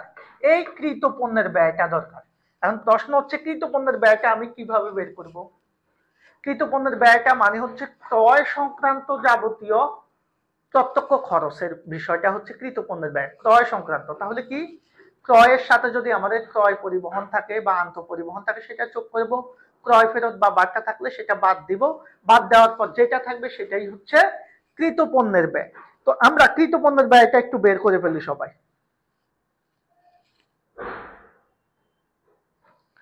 সবাই একটু অ্যান্সার করেন, খুবই সহজ প্রশ্নটা, যত কঠিন মনে হচ্ছে অত কঠিন না। আপনাকে তো আমি সব বলে দিলাম কিভাবে আপনি করবেন, আপনি এভাবে করতে পারবেন, এভাবে। এখন এই প্রশ্নে আমরা সমাপনী মজুদ পেলাম, প্রারম্ভিক মজুদ পেলাম, শুধু কৃতপণ্যের ব্যয় হলে আমরা এই দুইটা যোগ করে বিক্রয়যোগ্য পণ্যের ব্যয় পাবো, এখান থেকে সমাপনী মজুদ পণ্য বাদ দিলে আমরা বিক্রিত পণ্যের ব্যয় পাবো। তাহলে সঠিক উত্তর কি হবে একটু আমরা একটু জানতে চাই। 10-এর খ, জান্নাত ফেরদৌস। বাকি যারা আছেন তারা একটু রেসপন্স করেন ভাইয়া, তারা একটু রেসপন্স করেন, একজন বললে হবে না, সবাই বলতে হবে।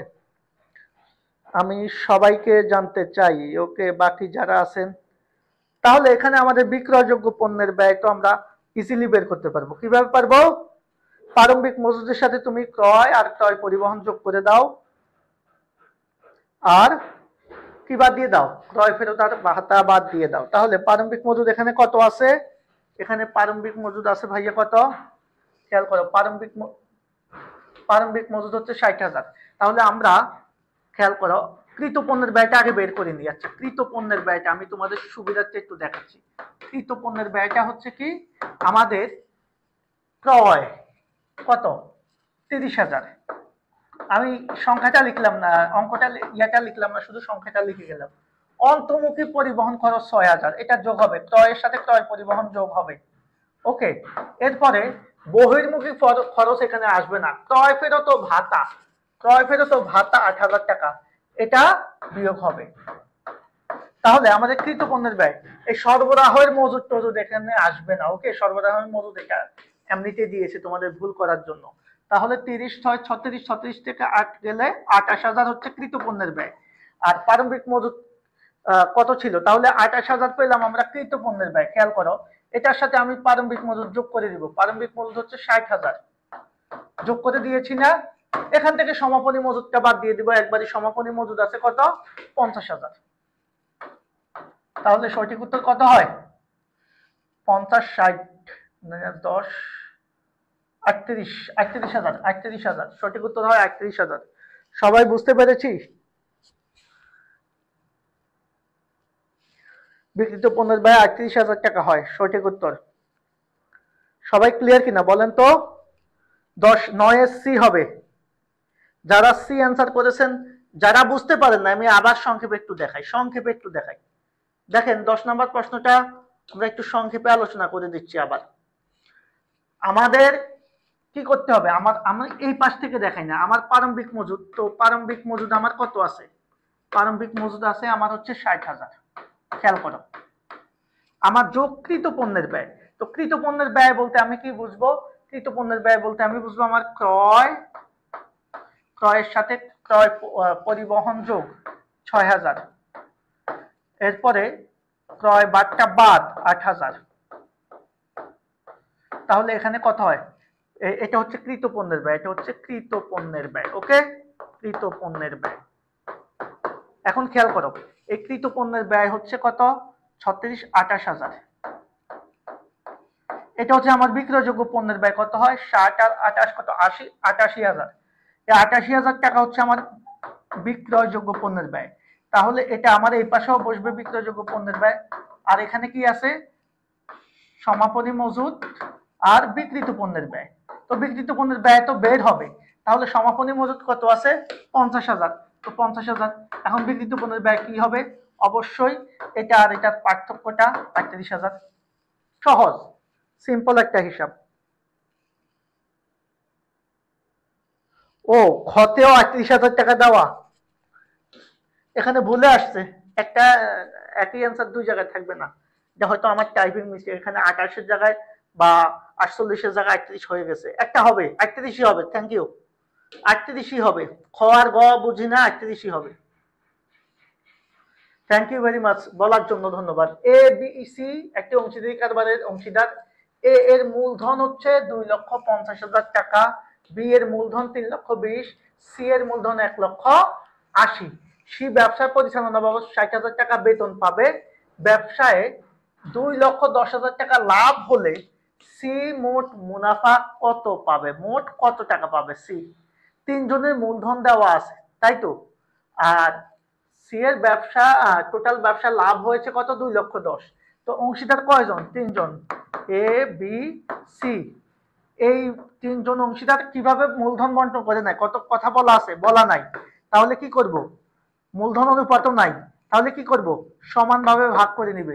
তাহলে আমাদের তিনজনের টোটাল ব্যবসায় লাভ হয় কত? লাভ হয় 2,10,000 টাকা। এই 2,10,000 টাকা তিনজনের মুনাফা। তো এটা তিনজনে সমান ভাগে ভাগ করে নিবে। কত হবে? 3 7 21 নাকি 70,000 টাকা করে মুনাফা নিবে। এখন দেখো তো, বলছে সি মোট কত টাকা পাবে? সি আবার বেতন পাচ্ছে নাকি? সি কি পাচ্ছে? বেতন পাচ্ছে। বলো তো,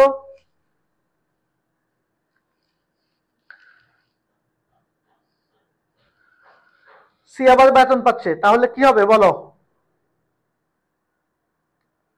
ও, এখানে মোট মুনাফা বলছে। আচ্ছা, এখানে মোট মুনাফা বলছে। মোট, এখানে একটু কারেকশন আছে, খেয়াল করো। আমাদের এখানে ব্যবসার এত টাকা মোট লাভ হয়েছে। ও, এই লাভের থেকে খেয়াল করো, আমরা যদি লাভ লোকসান আবন্টনের দিকে তাকাই, তাহলে এই পাশে আমাদের আয়গুলা লিখি, আমরা এই পাশে আমরা ব্যয়গুলা লিখি, তাই তো? তাহলে ব্যবসায় টোটাল এত টাকা লাভ হয়েছে, মানে এটা মোট লাভ ছিল 2,10,000 টাকা। আমি 2,10,000 টাকা এই পাশে লিখলাম। এখান থেকে পরিচালনা বাবদ, ব্যবসায় পরিচালনা বাবদ 60,000 টাকা বেতন, তাহলে এটা ব্যয়। এই ব্যয়টা এখানে 60,000 টাকা ব্যয় চলে যাবে। তাহলে বাকি যে মুনাফাটা, তাহলে 2,10,000 থেকে 60,000 টাকা যদি পরিচালনা ব্যয় বাবদ চলে যায়, বাকি থাকবে কত? 1,50,000। 1,50,000 টাকা মুনাফা তাদের। তাহলে 1,50,000 টাকা মুনাফা কয়জনের? এই 1,50,000 টাকা মুনাফা হচ্ছে এ বি এবং সি এর, এই তিনজনের মুনাফা। খেয়াল করবা, আমরা বন্টনযোগ্য মুনাফাটা আগে বের করে নিব। এখন এই তিনজনের যেহেতু 1,50,000 টাকা মুনাফা, এই মুনাফাটাকে আমরা সমান ভাগে ভাগ করার জন্য 3 দিয়ে ভাগ করে নিব। তাহলে কত হবে? 3 50 1,50,000 টাকা। এখন আমাকে বলছে সি কত পাবে? তো সি মুনাফা বাবদ পাবে 50,000। আবার সি এই পরিচালনা বাবদ সি পাচ্ছে নাকি? হ্যাঁ, সি পাচ্ছে 60,000 টাকা। তাহলে সি পাচ্ছে টোটাল কত টাকা? 1,10,000 টাকা। প্রশ্নে কি বলেছে? প্রশ্নে বলেছে সি এর মূলধন কত নাকি মুনাফা কত। সবাই বুঝতে পেরেছো কিনা? তাহলে সি এর টোটাল মোট এত টাকা পাবে।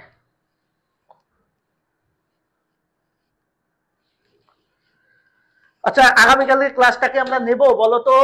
যারা যারা আগামীকালকে ক্লাসটা নিতে চাও, ক্লাসটা কেমন লাগতেছে? তোমরা বুঝতেছো নাকি মাথার উপর দিয়ে যাচ্ছে? আর ক্লাস নিব কিনা আগামীকালকে সেটাও একটু জানাও।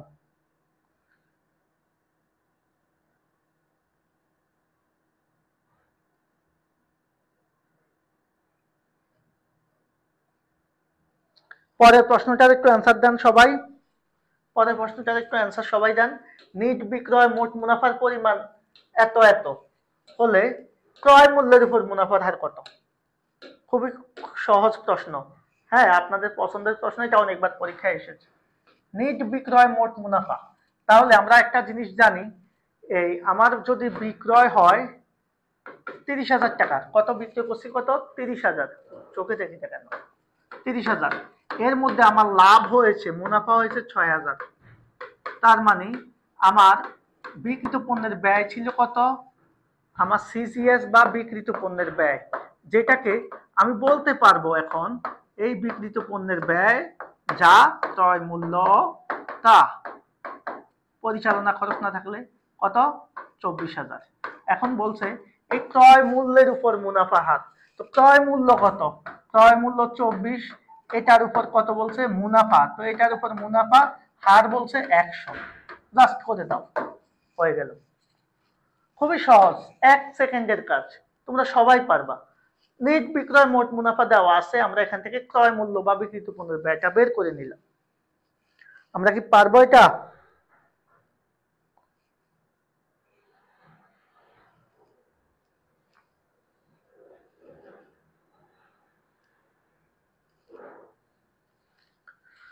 সবাই একটু অ্যান্সার করেন।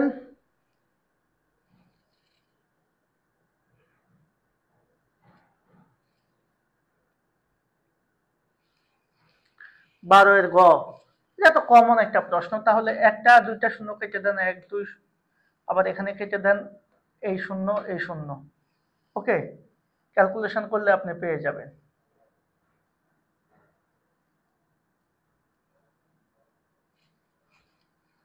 %25। ওকে, কত আসবে? 25%।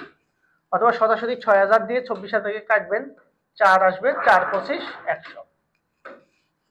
গ 13 নম্বর প্রশ্নটা একটু দেখছি আমরা। আমরা দুইটা প্রশ্ন করব। আগুনে বিনষ্ট মজুত পণ্য 10,000 টাকা, যা সমাপনী মজুত পণ্যের মধ্যে অন্তর্ভুক্ত ছিল না। খেয়াল করবা, বীমা কোম্পানি 60% ক্ষতিপূরণ দিতে সম্মত হয়েছে। এ বাবদ আয় বিবরণীতে কত টাকা দেখানো হবে? এখন এটা নিয়ে এত আহামরি বিষয় না। আগুনে বিনষ্ট পণ্য সমাপনী মজুত পণ্যের মধ্যে থাকলে আমরা শুধু সমাপনী মজুত পণ্য থেকে বাদ দিতাম, কিন্তু আয় বিবরণীতে বলছে কত টাকা দেখাতে হবে। তাহলে আয় বিবরণীতে আমাদের কি আসবে? আগুনে বিনষ্ট পণ্য, যেটা আমাদের অ্যাকচুয়ালি ক্ষতি হয়েছে। তো আয় বিবরণীতে আমরা অন্যান্য ব্যয় বা অপরিচালন ব্যয়ের মধ্যে কি লিখি? আমরা সবাই জানি এটা, তাই না? আগুনে বিনষ্ট পণ্য অপরিচালন ব্যয়ের মধ্যে আমরা এটা লিখি, আগুনে বিনষ্ট পণ্য। তো লিখবো আগুনে বিনষ্ট পণ্য। কত টাকার পণ্য বিনষ্ট হয়েছে ভাই? 10,000 টাকা। এখন 10,000 টাকা পণ্য বিনষ্ট হয়েছে, এই 10,000 টাকা কি তোমার ক্ষতি হয়েছে? হয় নাই, কারণ 60% ক্ষতিপূরণ অলরেডি তুমি যে বিমা করেছ, বিমা করা ছিল, সেই বিমা কোম্পানি দিতে সম্মত হয়েছে। যেহেতু বিমা কোম্পানি তোমাকে 60% ক্ষতিপূরণ দিবে, তাহলে বিমা কোম্পানির কাছ থেকে তুমি 60% ক্ষতিপূরণ প্রাপ্য। তাহলে 10,000 টাকা 60% হচ্ছে 6,000। এই 6,000 টাকা তোমার প্রাপ্য, তার মানে তোমার ক্ষতি হচ্ছে অ্যাকচুয়ালি কত? 4,000 টাকা। এটাই তোমার ব্যয়। তাহলে আমরা আয় বিবরণীতে কত টাকা দেখাতে হবে বললে আমরা শুধু এই 4,000 টাকাই দেখাবো, যেটা আমাদের খরচ।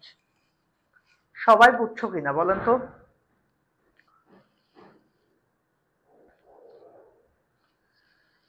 আমরা একটু অ্যান্সার করি, সবাই সবাই একটু অ্যান্সার করি ভাইয়া।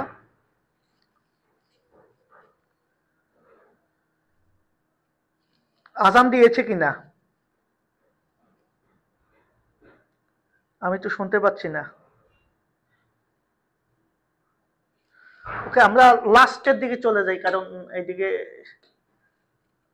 আমরা সবাই জানি যে সকল ব্যয় উৎপাদনের সাথে সাথে পরিবর্তনশীল। সেটা কি ব্যয় ভাইয়া? সেটা হচ্ছে পরিবর্তনশীল ব্যয়। কথা কি বোঝা গেছে? তাহলে যে সকল ব্যয় উৎপাদনের সাথে সাথে পরিবর্তন হবে, মনে করো তুমি যখন 1 একক উৎপাদন করবো, তখন তোমার ব্যয় যদি 20 টাকা হয়, 2 একক উৎপাদন করলে তখন তোমার ব্যয় হবে 40 টাকা, 3 একক উৎপাদন করলে তোমার ব্যয় হয়ে যাবে 60 টাকা, 4 একক করলে কত? 80 টাকা। তাহলে এটা হচ্ছে একক, এটা হচ্ছে ব্যয়। এভাবে তোমার ব্যয়টা হবে। তাহলে তবে প্রত্যেক এককের প্রতি যে একক প্রতি যে হার, একক প্রতি হারটা কিন্তু সেম থাকবে। যেমন 1 এককের জন্য 20 টাকা, 2 এককের জন্য 40। কথা কি বুঝছো? হার কিন্তু সেম থাকে, ওই যে 20 টাকাই থাকে। 3 একক, 3কে 60 দিয়ে ভাগ করো, সেই 20 টাকাই থাকবে। মানে একক প্রতি হার প্রত্যেকের ক্ষেত্রে কি হবে? সমান হবে, সমান, মানে 20 টাকাই হবে। সো এটা হচ্ছে পরিবর্তনশীল ব্যয়। বাট উৎপাদন যত বাড়বে ব্যয়টা তত বাড়বে, এটাকে বলে পরিবর্তনশীল ব্যয়। আর উৎপাদন বাড়ার সাথে সাথে মোট ব্যয় যদি একই থাকে, মোট ব্যয় না বাড়ে, তাহলে সেটাকে আমরা বলি স্থির ব্যয়। সেক্ষেত্রে মোট ব্যয়টা বাড়ে না, তবে একক প্রতি হারটা কমে যায়। আর পরিবর্তনশীল ব্যয়ে কি হয়? একক প্রতি হারটা সেম থাকে, কিন্তু মোট ব্যয়টা যত উৎপাদন হবে তত বেড়ে যাবে। সর্বশেষ প্রশ্ন আজকের ক্লাসে বলছে, হ্যাঁ একই প্রশ্ন দুইবার চলে আসছে নাকি? একই প্রশ্ন দুইবার চলে আসছে, তাহলে আরেকটা প্রশ্ন সলভ করে দিই। মুখ্য ব্যয় কি ভাইয়া? বলছে মুখ্য ব্যয় কি? মুখ্য ব্যয়, এটা উৎপাদন ব্যয় বিবরণীর একটা অঙ্ক, খুবই গুরুত্বপূর্ণ প্রশ্ন। আমরা এই প্রশ্নটার অ্যান্সার সবার কাছ থেকে নিয়ে শেষ করব। আমি জাস্ট 1 মিনিট টাইম নিচ্ছি।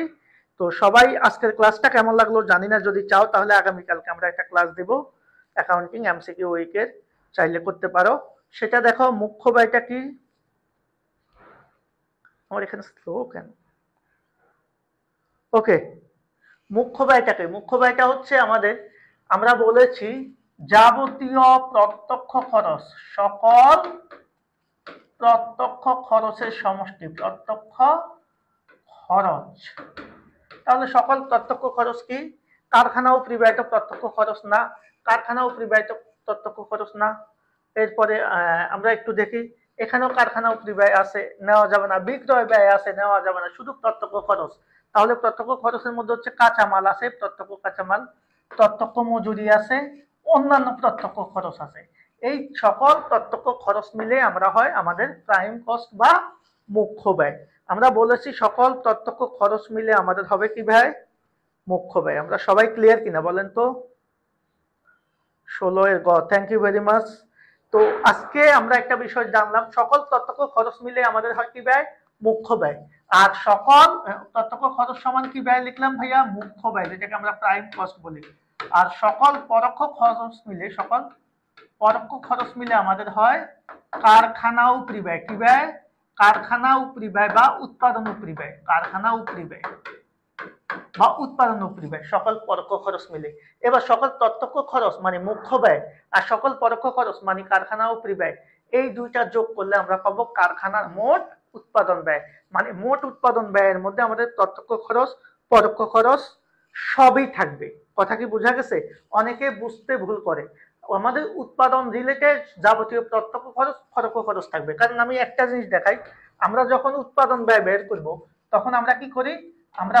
আমরা উৎপাদন ব্যয় বের করার সময় আমরা কি করি ভাইয়া? ক্লাস কার কার লাগবে একটু বলেন। আমরা কি করি? মুখ্য ব্যয় যোগ কারখানার উপরি ব্যয়। তো ভাইয়া কারখানার উপরি ব্যয় বা কারখানার উৎপাদন উপরি ব্যয় যেটাই বলেন না কেন, হ্যাঁ, ফ্যাক্টরি ওভারহেড, তো মুখ্য ব্যয়ের মধ্যে কি থাকে? প্রত্যক্ষ কাঁচামাল, মানে সকল প্রত্যক্ষ খরচ থাকে। খেয়াল করেন, প্রত্যক্ষ কাঁচামাল থাকে, প্রত্যক্ষ মজুরি থাকে, প্রত্যক্ষ অন্যান্য ব্যয় বা আরোপণযোগ্য ব্যয় থাকে। আবার কারখানা উপরি ব্যয়ের মধ্যে কি থাকে? পরোক্ষ কাঁচামাল থাকে, কি থাকে? পরোক্ষ মজুরি থাকে, পরোক্ষ অন্যান্য ব্যয় থাকে বা কারখানার সকল ব্যয় থাকে। তাহলে দেখা গেছে, এই খেয়াল করো, এই যে এখানে মুখ্য ব্যয় আর কারখানা উপরি ব্যয়, এই দুইটা যোগ করলে আমরা কি পাই? আমরা পাই মোট উৎপাদন ব্যয়। মোট উৎপাদন ব্যয়। এখন মোট উৎপাদন ব্যয়ের অংশ নয় কোনটি? প্রশ্ন আসে। তাহলে মোট উৎপাদন ব্যয়ের অংশ কিন্তু আমাদের এই যে প্রত্যক্ষ সকল খরচ, পরোক্ষ সকল খরচ সবই আছে, সবই মোট উৎপাদন ব্যয়ের একটা অংশ। শুধুমাত্র আমাদের এখানে যদি একটা প্রশ্ন আসে রূপান্তর ব্যয়ের অংশ নয় কোনটি? কি? রূপান্তর ব্যয়। খেয়াল করো, একটা টেকনিক দেখাই দিই। এই যে আমরা উৎপাদন ব্যয় কি লিখলাম? কয়টা ব্যয় লিখলাম? 6টা। প্রত্যক্ষ কাঁচামাল, প্রত্যক্ষ মজুরি, অন্যান্য প্রত্যক্ষ ব্যয়, পরোক্ষ কাঁচামাল, পরোক্ষ মজুরি, অন্যান্য প্রত্যক্ষ খরচ বা কারখানার খরচ। এই 6 ধরনের ব্যয় মিলে আমাদের উৎপাদন ব্যয় হয়। এর মধ্যে শুধু একটা ব্যয়, কি ব্যয় ভাই? এই যে প্রত্যক্ষ কাঁচামাল, এই যে প্রত্যক্ষ কাঁচামাল বা ব্যবহৃত কাঁচামাল, এটা ছাড়া বাকি যে 5টা ব্যয় সেটাকে একসাথে আমরা বলতে পারবো রূপান্তর ব্যয়। কি ব্যয় ভাই? রূপান্তর ব্যয়। তোমাকে রূপান্তর ব্যয় বের করতে গেলে তুমি সূত্র মুখস্থ করার দরকার নেই, তুমি এই টোটাল উৎপাদন ব্যয় থেকে প্রত্যক্ষ কাঁচামাল বাদ দিয়ে দাও। অথবা কি করতে পারো, আমি রূপান্তর ব্যয় বের করার জন্য আমি প্রত্যক্ষ কাঁচামাল যোগ করব না, বাকি প্রত্যক্ষ কাঁচামাল ছাড়া প্রত্যক্ষ মজুরি, কারখানা ব্যয়, প্রত্যক্ষ পরোক্ষ সকল খরচ যোগ করলে আমরা কি পাবো? আমরা রূপান্তর ব্যয় পাবো। তাহলে রূপান্তর ব্যয় শুধু প্রত্যক্ষ কাঁচামালের ব্যয়টা যাবে না। তাহলে এখান থেকে আমরা প্রত্যক্ষ মুখ্য ব্যয় শিখলাম, কারখানা উপরি ব্যয় শিখলাম, কারখানার উৎপাদন ব্যয় শিখলাম, রূপান্তর ব্যয় শিখলাম। আশা করি তোমাদের কাজে লাগবে। সো আজকের ক্লাসের পরে যাদের এই জাতীয় প্রবলেম থাকবে ইনশাল্লাহ ক্লিয়ার হয়ে যাবে। আগামীকালকে ক্লাস চাইলে আমরা ঠিক 5টায় ইনশাল্লাহ, 5টা বা 5:10-এর মধ্যে আমরা ক্লাস শুরু করব। সবাই থাকবা। সবাইকে অসংখ্য ধন্যবাদ। ইনশাল্লাহ কথা হবে সবার সাথে। আর সম্ভব হলে তোমরা অবশ্যই বন্ধু বান্ধবকে নিয়ে ক্লাসে থাকবা। আশা করি উপকৃত হবা। ধন্যবাদ সবাইকে।